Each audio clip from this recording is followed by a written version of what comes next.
विष्णुं शशिवर्णं चतुर्भुजम् प्रसन्नवदनं ध्यायेत् सर्वविघ्नोपशान्तये यस्य द्विरतवक्त्राद्याः परिषद्याः परक्षतम् विघ्नं निघ्नन्ति सततं विश्वक्सेनं तमाश्रये व्यासं वसिष्ठनप्तारं शक्तेः पौत्रमकल्मषम् पराशरात्मजं वन्दे शुकतातं तपोनिधिम् व्यासाय विष्णुरूपाय व्यासरूपाय विष्णवे नमो वै ब्रह्मनिधये वासिष्ठाय नमो नमः अविकाराय शुद्धाय नित्याय परमात्मने सदैकरूपरूपाय विष्णवे सर्वजिष्णवे यस्य स्मरणमात्रेण जन्म संसारबन्धनात् विमुच्यते नमस्तस्मै विष्णवे प्रभविष्णवे ॐ नमो विष्णवे प्रभविष्णवे श्रीवैशम्पायन उवाच श्रुत्वा धर्मानशेषेण पावनानि च सर्वशः युधिष्ठिरः शान्तनवम् पुनरेवाभ्यभाषत युधिष्ठिर उवाच किमेकं दैवतं लोके किं वाप्येकं परायणम् स्तुवन्तः कमर्जन्तः प्राप्नुयुर्मानवाः शुभम् को धर्मः सर्वधर्माणां भवतः परमो मतः किं जपन्मुच्यते जन्तुर्जन्म संसारबन्धनात् श्रीभीष्म उवाच जगत्प्रभुं देवदेवमनन्तं पुरुषोत्तमम् स्तुवन्नाम सहस्रेण पुरुषः सततोत्थितः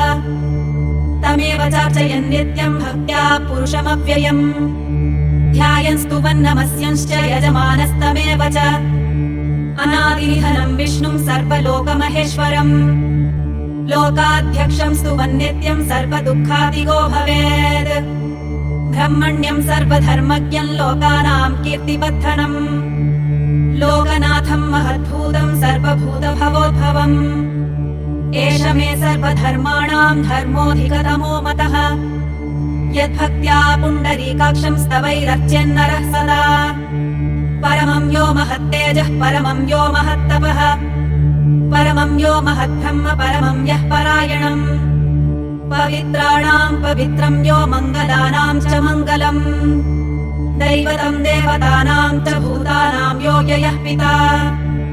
यतः सर्वाणि भूतानि भवन्त्यादियुगागमे यस्मिंश्च प्रलयं यान्ति पुनरेव युगक्षये तस्य लोकप्रधानस्य जगन्नाथस्य भूपते विष्णोर्नाम सहस्रं मे शृणु पापभयापहम् यानि नामानि गौणानि विख्यातानि महात्मनः ऋषिभिः परिगीतानि तानि वक्ष्यामि भूतये ऋषिर्नाम्नां सहस्रस्य वेदव्यासो महामुनिः छन्दोऽनुष्टुप् तथा देवो भगवान् देवकीसुतः अमृतांशुद्भवो बीजं शक्तिर्देवकीनन्दनः त्रिसामाहृदयं तस्य शान्त्यर्थे विनियुज्यते विष्णुं जिष्णुं महाविष्णुं प्रभविष्णुं महेश्वरम् अनेकरूपदैत्यान्तं नमामि पुरुषोत्तमम् अस्य श्रीविष्णोर्दिव्यसहस्रनाम स्तोत्रमहामन्त्रस्य श्रीवेदव्यासो भगवान् ऋषिः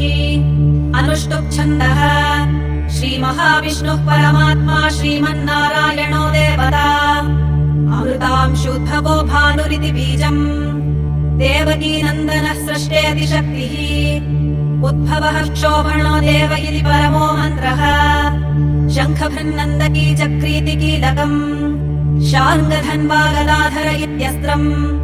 रथाङ्गपाणिरक्षोभ्य इति नेत्रम् त्रिसामासामगः सामेति कवचम् आनन्दम् परब्रह्मेति योनिः ऋतुः सुदर्शनः काल इति दिग्बन्धः श्रीविश्वरूप इति ध्यानम् श्रीमहाविष्णुप्रीत्यर्थे सहस्रनाम जपे विनियोगः ध्यानम् क्षीरोदन्वत्प्रदेशे शुचिमणिविलसत्सैकते मौक्तिकानाम् मालाकृत्तासनस्थस्फटिकमणिनिभैर्मौक्तिकैर्मण्डिताङ्गः शुभ्रैरभ्रैरदभ्रैरुपरि विरचितैर्मुक्तपीयूषवर्षैः आनन्दीनः पुनीयादरिनलिनगदाशङ्खपाणिर्मुकुन्दः भूः पादौ यस्य नाभिर्व्यदसुरनिरश्चन्द्रसूर्यौ च नेत्रे कर्णावाशाः शिरोद्यौर्मुखमपि दहनो यस्य वास्तेयमब्धिः अन्तस्थं यस्य विश्वं सुरनरखगो भोगि गन्धर्वदैत्यैः चित्रं रम्यते तं त्रिभुवनवपुषं विष्णुमीशं नमामि। ॐ नमो भगवते वासुदेवाय। शान्ताकारं भुजगशयनं पद्मनाभं सुरेशं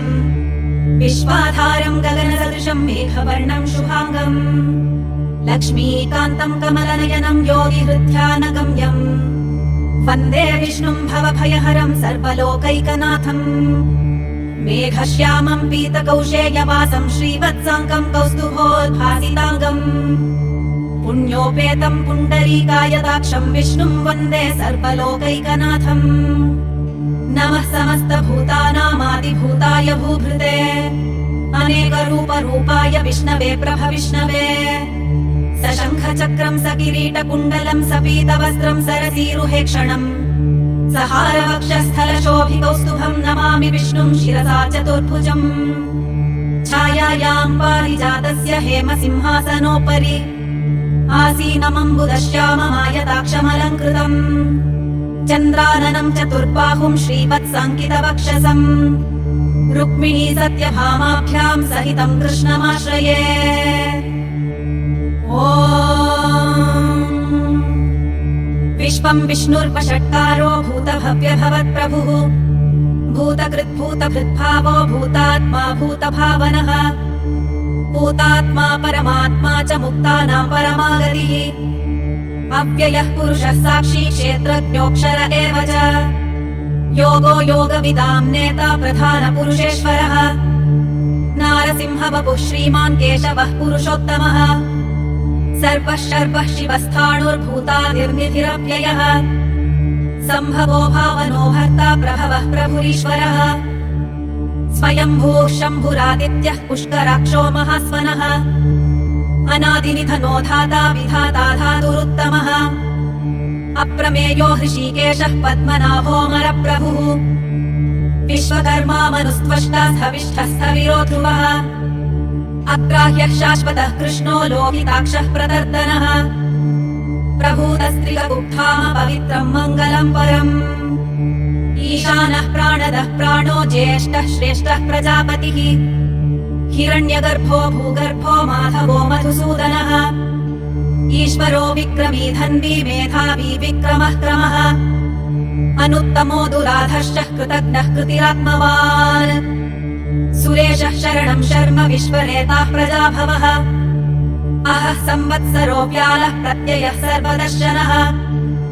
अजः सर्वेश्वरः सिद्धः सिद्धिः सर्वादिरच्युतः वृषाकपिरमेयात्मा सर्वयोगविनिःसृतः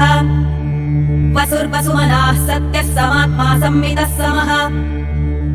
अमोघः पुण्डरीकाक्षो वृषकर्मा वृषाकृतिः रुद्रो बहुशिला बभ्रुर्विश्वयोनिः शुचिश्रवाः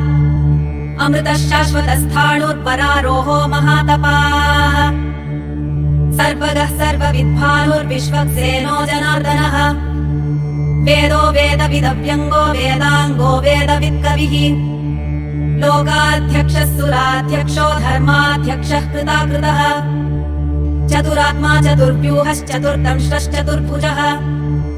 भ्राजिष्णुर्भोजनं भोक्ता सहिष्णुर्जगदादिजः अनघो विजयो जेता विश्वयोनिः पुनर्वसुः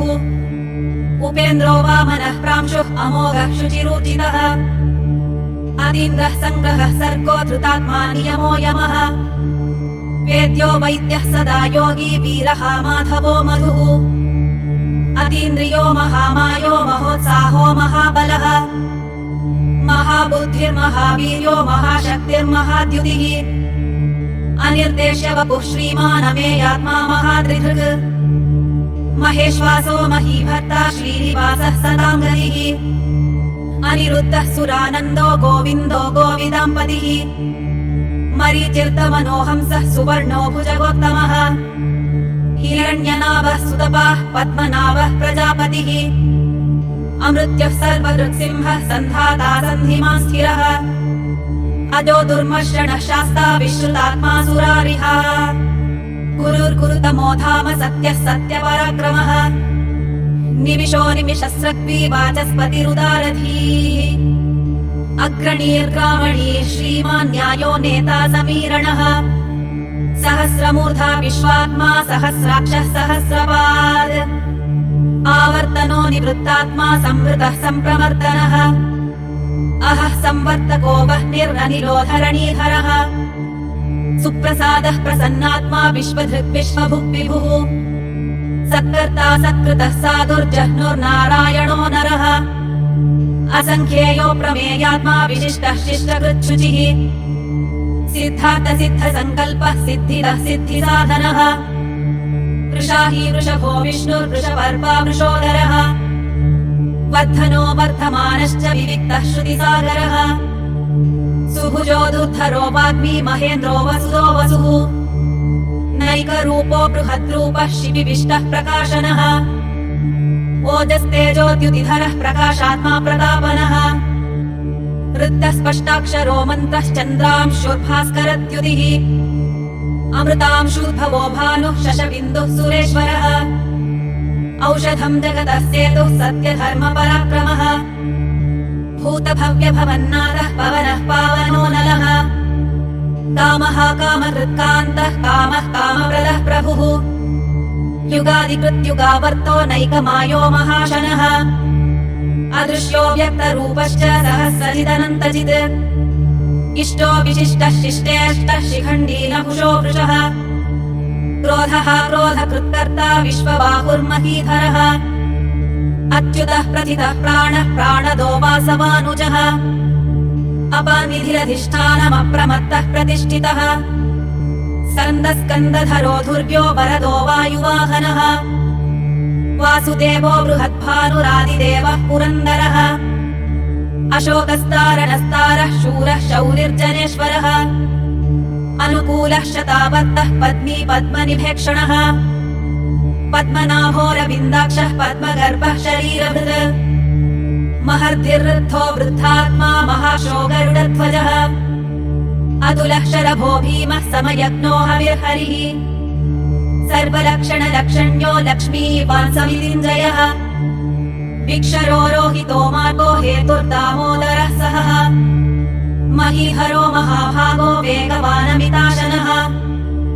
उद्भवः क्षोभणो देवः श्रीगर्भः परमेश्वरः करणम् कारणम् कर्ता विकर्ता गहनो गुहः व्यवसायो व्यवस्थानः संस्थानः स्थानदो ध्रुवः परर्दिः परमस्पष्टः तुष्टः पुष्टः शुभेक्षणः रामो विरामो विरतो मार्गो नेयो नयो नयः वीरः शक्तिमताम् श्रेष्ठो धर्मो धर्मविदुत्तमः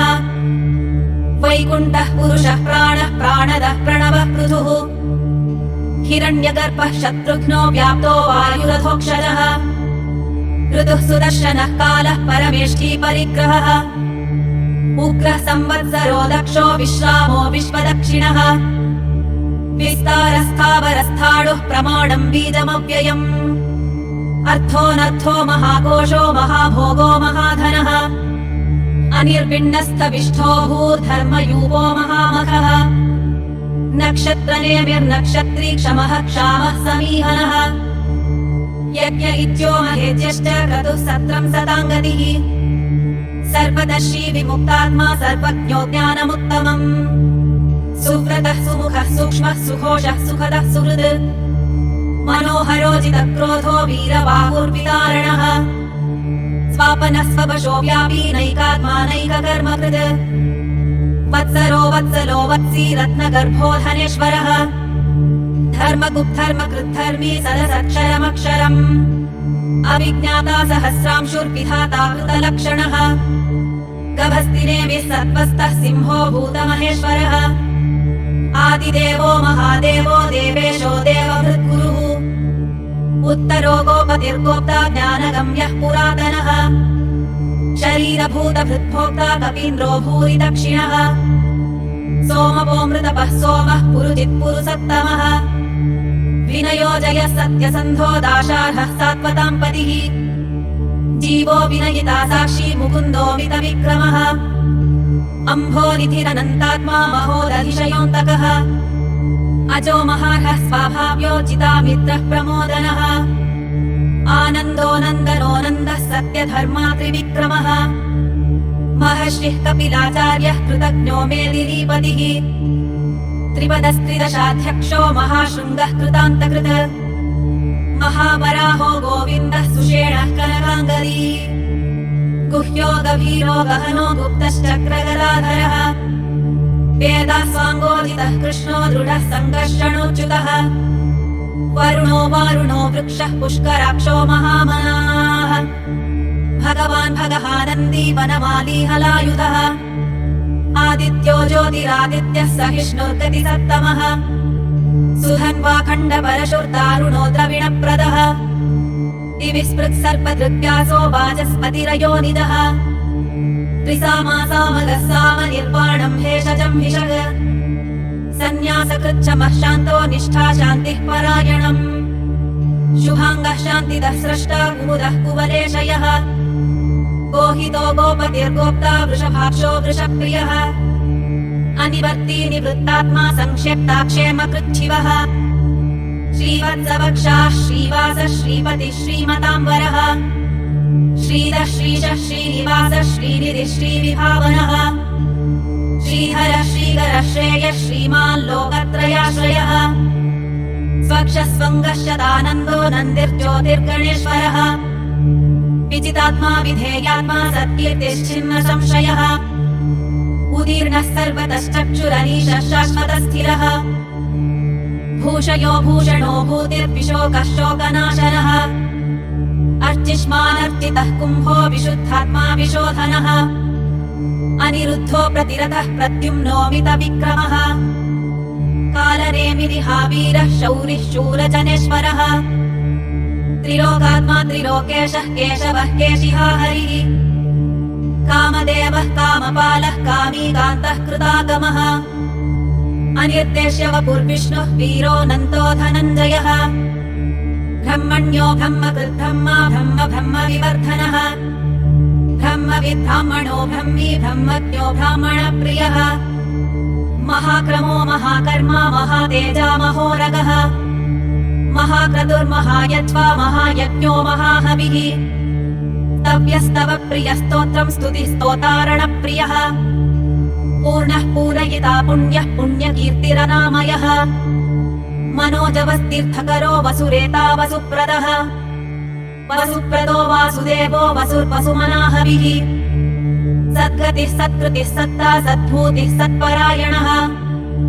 शूरसेनो यदुश्रेष्ठः सन्निवासः सुयामुनः भूतावासो वासुदेवः सर्वासुनिलयो नरः दर्पः दर्पदो दृप्तो दुर्धरोधापराजितः विश्वमूर्तिर्महामूर्तिः दीप्तमूर्तिरमूर्तिमान् अनेकमूर्तिरव्यक्तः शतमूर्तिः शताननः एकोनैकः स वः कः किं यत्तत्पदमनुत्तमम् लोकबन्धुर्लोकनाथो माधवो भक्तवत्सलः सुवर्णवर्णो हेमाङ्गो वराङ्गश्चन्दनाङ्गदी वीरः विषमः शून्यो घृताशीरजलश्चलः अमानीमानदोमान्यो लोकस्वामी त्रिलोकधृग सुमेधा मेधजो धन्यः सत्यमेधाधराधरः तेजो वृषोद्युतिधरः सर्पशस्त्रभृताम्बरः प्रग्रहो निग्रहो व्यग्रो नैकशृङ्गो गदाग्रजः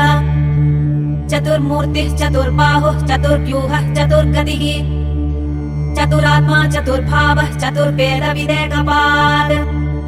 समावर्तो निवृत्तात्मा दुर्जयो दुरतिक्रमः दुर्लभो दुर्गमो दुर्गो दुरावासो दुरारिः शुभाङ्गो लोकसारङ्गः सुतन्तुस्तन्तुवर्धनः इन्द्रकर्मा महाकर्मा कृतकर्मा कृतागमः उद्भवः सुन्दरः सुन्दो रत्ननाभः सुलोचनः अर्को वाजसनः शृङ्गी जयन्तः सर्वविजयी सुवर्णबिन्दुरक्षोभ्यः सर्वभागीश्वरेश्वरः महाहृदो महागर्तो महाभूतो महानिधिः कुमुदः कुन्दरः कुन्दः पर्जन्यः पावनो निलः अमृताशोऽमृतवपुः सर्वज्ञः सर्वतोमुखः सुलभः सुकृतः सिद्धः शत्रुजिच्छत्रुतापनः न्यक्रोधोदुम्बरोऽश्वत्थः चाणूरान्ध्रनिषूदनः सहस्रार्चिः सप्तजिह्वः सप्तैधाः सप्तवाहनः अमूर्तिरनघो चिन्त्यो भयकृद्भयनाशनः अणुर्बृहत्कृशः स्थूलो गुणभृन्निर्गुणो महान् अधृतस्वधृतस्वास्यः प्राग्वंशो वंशवर्धनः भारभृत्कथितो योगी योगीशः सर्वकामदः आश्रमः श्रवणः क्षामः सुपर्णो वायुवाहनः धनुर्धरो धनुर्वेदो दण्डो दमयितादमः अपराजितः सर्वसहो नियन्ता नियमो यमः सत्त्ववान् सात्विकः सत्यः सत्यधर्मपरायणः अभिप्रायः प्रियार्होः प्रियकृत्प्रीतिवर्धनः विहाय सगतिर्ज्योतिः सुरुचिर्हुतभुग्विभुः रविर्विरोचनः सूर्यः सवितारविरोचनः अनन्तो हुतभुग्भोक्ता सुहदो नैकजोग्रजः अनिर्विण्णः सदामश्रीलोकाधिष्ठानमद्भुतः सनातनतमः कपिलः कपिलव्ययः स्वस्तिदः स्वस्तिकृत् स्वस्ति स्वस्ति भुक् स्वस्ति दक्षिणः अरौद्रः कुण्डली चक्री विक्रम्यूर्जितशासनः शब्दातिगः शब्दसः शिशिरः शर्परीकरः अक्रूरः पेशलो दक्षो दक्षिणः क्षमिणाम्बरः विद्वत्तमो वीतभयः पुण्यश्रवणकीर्तनः उत्तारणो दुष्कृतिः पुण्यो दुःस्वप्ननाशनः वीरः रक्षणः सन्तो जीवनः पर्यवस्थितः अनन्तरूपोऽनन्तश्रीर्जितमन्युः भयापहः चतुरश्रो गभीरात्मा विदिशो व्यादिशो दिशः अनादिर्भूर्भुवो लक्ष्मीः सुवीरो रुचिराङ्गदः जननो जनजन्माधिर्भीमो भीमपराक्रमः आधारनिलयो धाता पुष्पहासः प्रजागरः ऊर्ध्वगः सत्पथाचारः प्राणदः प्रणवः पणः प्रमाणं प्राणनिलयः प्राणभृत् प्राणजीवनः तत्त्वं तत्त्वविदेकात्मा जन्म मृत्युजरादिगः भूर्भुवः स्वस्तरुस्सारः सविता प्रपितामहः यज्ञो यज्ञपतिर्यज्वा यज्ञाङ्गो यज्ञवाहनः यज्ञभृत्यज्ञकृत्यग्नि यज्ञभुग्यज्ञसाधनः यज्ञान्तकृत्यज्ञगुह्यमन्नमन्नाद एव च आत्मयोनिः स्वयं जातो वैखानः सामगायनः देवकीनन्दनः स्रष्टा क्षितीशः पापनाशनः शङ्खभृन्नन्दकी चक्रीशार्ङ्गधन्वा गदाधरः रथाङ्गपाणिरक्षोभ्यः सर्वप्रहरणायुधः श्रीसर्वप्रहरणायुधः ॐ नम इति वनमाली गदीशार्गी शङ्खी चक्री च नन्दकी श्रीमान्नारायणो विष्णुर्वासुदेवोऽभिरक्षतु वनमाली गदीशार्गी शङ्खी चक्री च नन्दकी श्रीमान्नारायणो विष्णुर्वासुदेवोऽभिरक्षतु वनमाली गदीशार्गी शङ्खी चक्री च नन्दकी श्रीमान्नारायणो विष्णुर्वासुदेवोऽभिरक्षतु श्रीवासुदेवोऽभिरक्षतु ॐ नम इति इतीदं कीर्तनीयस्य केशवस्य महात्मनः नाम्नां सहस्रं दिव्यानामशेषेण प्रकीर्तितम् य इदं शृणुयान्नित्यं यश्चापि परिकीर्तयेत् नाशुभं प्राप्नुयात् किञ्चित् सोमुद्रेह च मानवः वेदान्तको ब्राह्मणः स्यात् क्षत्रियो विजयी भवेत् वैश्यो धनसमृद्धः स्यात् शूद्रः सुखमवाप्नुयात् धर्मार्थी प्राप्नुयात् धर्ममर्थार्थी चार्थमाप्नुयात् कामानवाप्नुयात् कामी प्रजार्थी चाप्नुयात् प्रजाः भक्तिमान् यः सदोत्थाय शुचिस्तद्गतमानसः सहस्रं वासुदेवस्य नाम्नामेतत् प्रकीर्तयेत् यशः प्राप्नोति विपुलं याति प्राधान्यमेव च अचलां श्रियमाप्नोति श्रेयः प्राप्नोत्यनुत्तमम् न भयं क्वचिदाप्नोति वीर्यं तेजश्च विन्दति भवत्यरोगो द्युतिमान् बलरूपगुणान्वितः रोगार्तो मुच्यते रोगात् बद्धो मुच्येत बन्धनात् भयान्मुच्येत भीतस्तु मुच्येतावन्न आपदः दुर्गाण्यतितरत्याशु पुरुषः पुरुषोत्तमम् स्तुवन्नाम सहस्रेण नित्यं भक्तिसमन्वितः वासुदेवाश्रयो मर्त्यो वासुदेवपरायणः सर्वपापविशुद्धात्मा याति ब्रह्म सनातनम् न वासुदेव भक्तानामशुभं विद्यते क्वचित् जन्म मृत्युजरा व्याधि भयं नैवोपजायते इमं स्तवमधीयानः श्रद्धा भक्तिसमन्वितः युज्येतात्मसुखक्षान्तिः श्रीधृतिस्मृतिकीर्तिभिः न क्रोधो न च मात्सर्यं न लोभो नाशुहामतिः भवन्ति कृतपुण्यानां भक्तानां पुरुषोत्तमे द्यौः स चन्द्रार्कनक्षत्राखं दिशो भूर्महोदधिः वासुदेवस्य वीर्येण विधृतानि महात्मनः ससुरासुरगन्धर्वं स यक्षोरगराक्षसम् जगद्वशे वर्ततेदं कृष्णस्य सचराचरम्